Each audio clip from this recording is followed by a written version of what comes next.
এটা হলো আমাদের মাটনের সাইজ মশলা, যেটা আমার বিরিয়ানির মেন মশলা, সেটা নিয়ে একটু আমি গরম করে নিচ্ছি। এটাকে আমি বাটতে দিয়ে যাব। নমস্কার বন্ধুরা, আবার চলে এসেছে একটা নতুন ভিডিও। সকাল সকাল আমি দোকানে চলে এসেছি। দোকানে এসে সর্বপ্রথম করে মাংসটা বসিয়ে দিয়েছি। আলু সিদ্ধ হয়ে গেছে, মাংস দিকে সিদ্ধ হয়ে গেছে, আর আমি বিরিয়ানিটা বসাবো। আর আজকে কিন্তু বাইরে মারাত্মক গরম আছে, রোদটা কিন্তু মারাত্মক আছে। বুধবারের বাজার দেখা যাক কি হয়। এখন বাজে সবে 12টা, আমার বিরিয়ানি হাড়ি 12:30টার মধ্যে নেমে যাবে।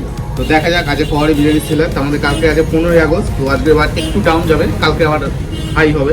আর দোকানপাট এখন আমি গুছানো, সব গোছানোই আছে, জাস্ট টেবিলটাকে ঘুরাবো, হয়ে যাবে। আর ওদিকে বিরিয়ানিটা আবার দমে বসাবো।